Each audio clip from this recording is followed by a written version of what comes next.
Thank you very much, Mr. Chairman. And Governor Haley, thank you very much for coming to my office and sharing your views. And it's great to have you here today and great to have your family here. And I want to thank your husband and your older brother for their service in the military. You obviously have an impressive story here to tell, and we appreciate you being here. Thank you. I'm a very strong supporter of the United Nations, and I believe that strong U.S. leadership is needed to ensure that the United Nations remains a viable institution in the future.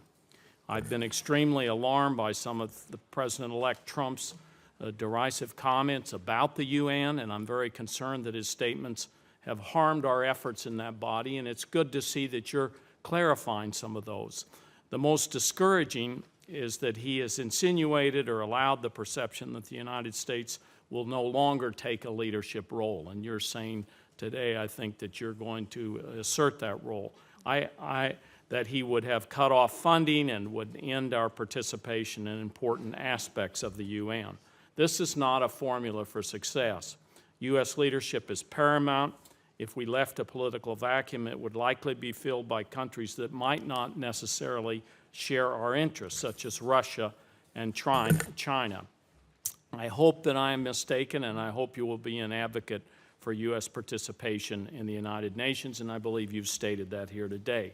It's very clear that Russia attempted to influence our election. If you're confirmed to serve as ambassador to the UN, will you stand up to Vladimir Putin and against Russia's attempt to interfere with our electoral system? We should stand up to any country that attempts to interfere with our system.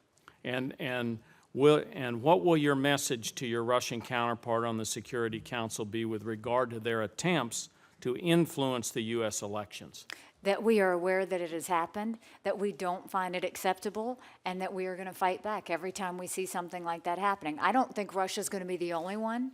I think we're going to start to see this around the world with other countries, and I think that we need to take a firm stand that when we see that happens, we are not going to take that softly. We are going to be very hard on that.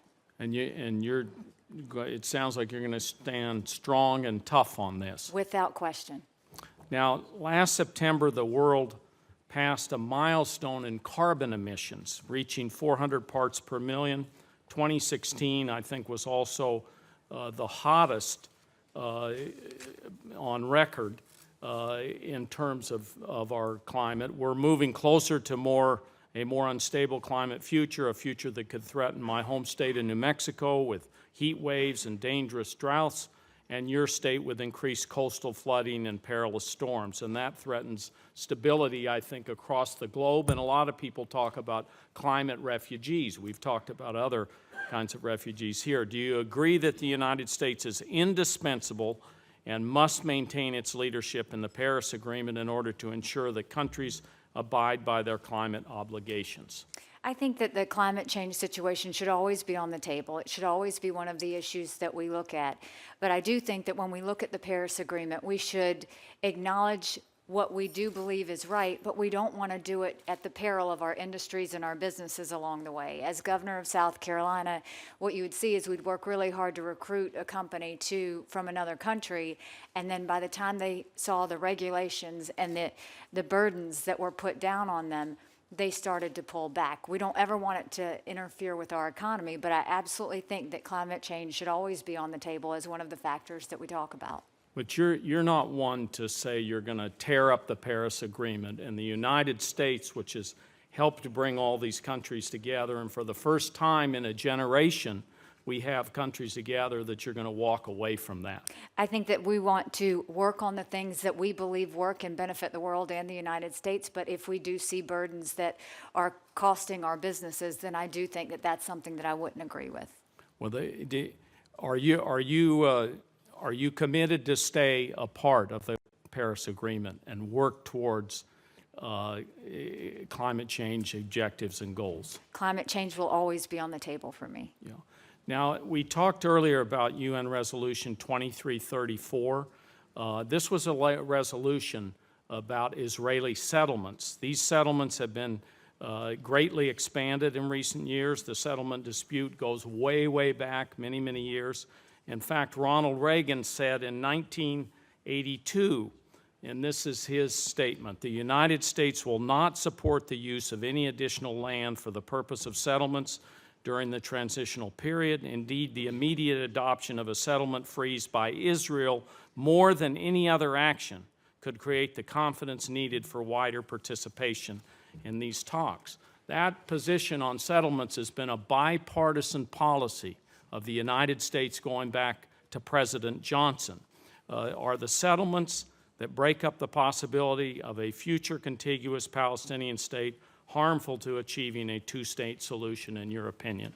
I think what was very harmful to achieving the two-state solution was Resolution 2334, because the whole goal has been to have Israel and the Palestinian Authority at the table talking. That should be the role of the United Nations, and as we go forward, is to support that. When we basically abstained from 2334, we made Israel more vulnerable. We made America more vulnerable in that we don't stand by our allies. We need to let the two bodies resolve this themselves. That is what has always taken place, and I think it's dangerous when the UN starts to tell two different bodies what should and shouldn't happen. Well, all those things you said were also in Samantha Power's statements, but are you committed on settlements to the bipartisan policy that has stood for over 50 years in this country? I understand. On the UN, the bipartisan policy our country has taken on settlements. I do understand on the issue on settlements. I will continue to, I do understand how they think that could hinder peace, but at the same time, I will always stand with Israel and make sure that they know we're an ally and the rest of the world knows that we're an The ally. question is, are you committed to the bipartisan policy on settlements Yes, I and am. the expansion of settlements? Thank you very much. Thank you. I think, if I understand correctly, what she's saying is she supports a two-state solution, but understands the parties themselves have got to resolve it, and the UN Security Council inserting themselves into that process, as it has been, can be very detrimental. Yes, thank Mr. you. Chairman, the statement, and I'd like to put the full statement of our UN Ambassador Samantha Powers in the record at this point.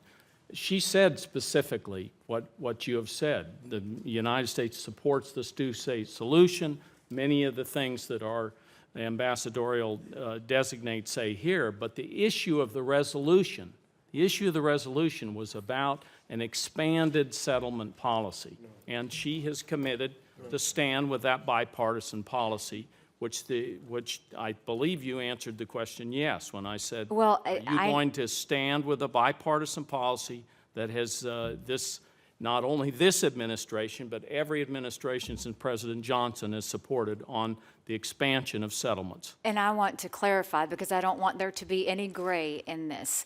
What I think happened with 2334 was a kick in the gut to everyone. And so we can think what we want to think on settlements, but you have to go back to the fact that the U.S. abstention, when that has not happened since 2011 at all, against Israel was wrong. And I think the fact that we have not allowed the Palestinian Authority and Israel to resolve this themselves is wrong. And I think for the UN to have inserted themselves into that, I believe is wrong. So I want to make sure that I'm clear on record as to saying what I think about Resolution 2334. Appreciate it. I think there may be some factual dispute about your last statement. I think we had some discussion about that in committee. I don't want to leave that last statement hanging without a retort. And with that, Senator Flake. Thank you.